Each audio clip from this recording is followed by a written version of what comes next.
Tumatawa habang magkahawak kamay na pumasok sa loob ng bahay sina Sam at Mon. Hinayla naman ni Sam si Mon patungo sa loob ng silid nito hanggang sa loob ng comfort room nito. Hindi pa man naisasara ang pintuan ay isinandal na niya si Mon sa dingding at doon ay hinalikan niya ang mga labi nito. Walang humpay ang halikan nilang dalawa habang ang mga kamay nito ay nakakapit sa batok niya, ang mga kamay naman niya ay nakakapit sa belang kinita nitong katawa. Walang tigil ang paghagod niya sa makinis nitong katawan ng matagal, ramdam niya ang init sa buo niyang katawan na kanina pang umaga niya pinipigilan, ramdam niya ang sariling katawan na parating sabik na sabik dito, ramdam niya ang saya sa kanyang dibdib dahil kapiling niya ngayon ang taong mahal na mahal niya.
Kasalukuyang natutulog si Mon nang magising siya mula sa tugtugin sa labas ng kwarto.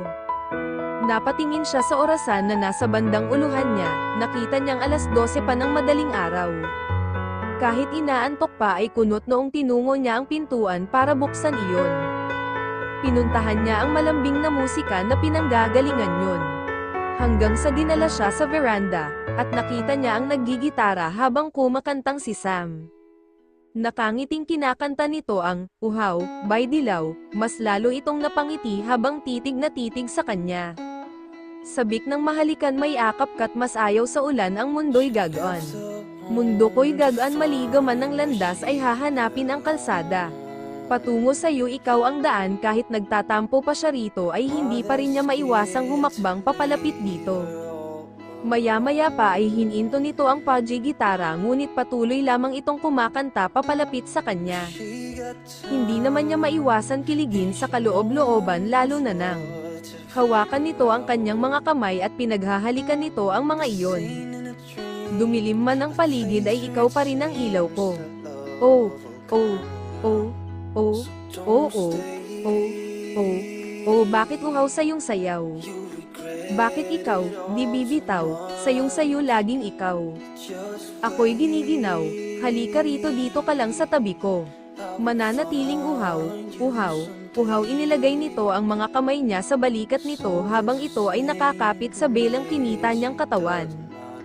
Sa ginagawa nito ay tila patuloy na pumailan lang ang musika na pinapatugtog nito kanina. Habang ito ay patuloy na kinakanta iyon sa harapan niya. Hindi na mapakali puso'y nagmamadaling lambingin at suyuin ka. Oh, aking giliw, ako'y iyo sa pagbigkas ni Tonyon ay alam niyang para talaga iyon sa kanya dahil kani-kanina lang ay nagtalo sila nito. Kahit pamatalisod, mapagod at bumigay ang tuhod di ako hihinto. Ikaw aking dulo mawala man ang anino ko nandito ka, oh, ilaw ko. Oh, oh, oh, oh, oh, oh, oh, oh. O sa huling pagbigkas ni Tonyon ay kumulog naman ng malakas ang kidlat saka bumuhos ang malakas na ulan. Sa gulat niya ay napayakap na lamang siya rito ng mahigpit, ngunit mas lalo siyang nagulat. Nang hawakan nito ang kanyang mga kamay at tinitigan siya, "You need to face your fears, Mon, halika." Natigilan at nagmatigas siya sa paghila nito. "Wait, saan tayo pupunta? Napakadilim ng paligid at umuulan pa." Basta, nakangiting saad nito, nagpaubaya na siya rito, hanggang sa dinala siya nito sa ibaba. At hinayla sa malapad na yarda na nakapaligid sa mansion, sa kalagitnaan ng patuloy na mahihinang pagkidlat at pagbuhos ng ulan, noong una ay nag-aalangan at takot na takot pa siya dahil sa kidlat, noong una ay panay ang yakap at pagtago niya sa katawan ni Sam, ngunit, nang lumaon ay natagpuan na lamang niya ang sariling, tuluyan ng nilamon ng kasiyahan at panay ang kanilang tawanan sa isa't isa, habang sila ay naghahabulan at isinasayaw siya ni Sam sa ilalim ng ulan. Tumatawa habang magkahawak kamay na pumasok sa loob ng bahay sina Sam at Mon. Hinayla naman ni Sam si Mon patungo sa loob ng silid nito hanggang sa loob ng comfort room nito. Hindi pa man naisasara ang pintuan ay isinandal na niya si Mon sa dingding at doon ay hinalikan niya ang mga labi nito. Walang humpay ang halikan nilang dalawa habang ang mga kamay nito ay nakakapit sa batok niya. Ang mga kamay naman niya ay nakakapit sa belang kinita nitong katawa.